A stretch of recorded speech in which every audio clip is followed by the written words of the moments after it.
उरण प्रकरणात आता सोशल मीडियावर अवतरले असून या प्रकरणाची गोलमाल हे बाई गोलमाल हे अशी चर्चा आहे। हे प्रकरण उरण पोलिसांनी दडपण्याचा प्रयत्न केल्याचा आरोप होत आहे।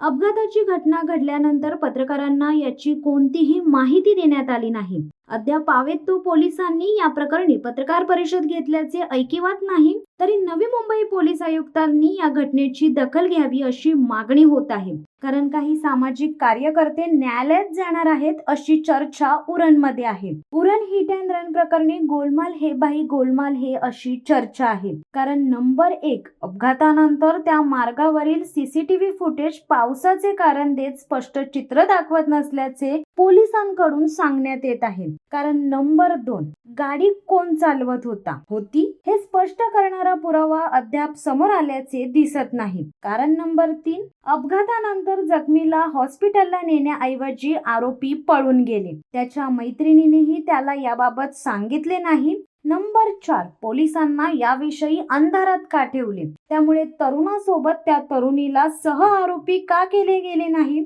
नंबर 5 पुरावा नष्ट करण्यासाठी ते पळून गेल्याचा लोकांचा आरोप आहे। कारण नंबर 6 गाडीतील दोघांचीही मागील 6 महिन्यांची मेडिकल हिस्ट्री पोलिसांनी का मागवली नाही। नंबर 7 त्या दोघांनी काही नशा केली होती का, त्यांचे मेडिकल करण्यात आले का, असे लोकांचे सवाल आहेत। आणि कारण नंबर 8 आरोपीला म्हणजेच तिच्या बॉयफ्रेंडला अटक न करता उरण पोलीस 41 ची नोटीस का बजावणार आहेत। दरम्यान कलम 41 च्या उपकलम 1 च्या तरतुदीनुसार एखाद्या व्यक्तीला अटक करणे आवश्यक नसलेल्या सर्व प्रकरणामध्ये पोलीस अधिकारी ज्या व्यक्ती विरुद्ध वाजवी तक्रार करण्यात आली आहे किंवा विश्वसनीय माहिती आहे अशा व्यक्तीला निर्देश देणारी नोटीस जारी करू शकतात। हिट अँड रन प्रकरण या कक्षेत येते का?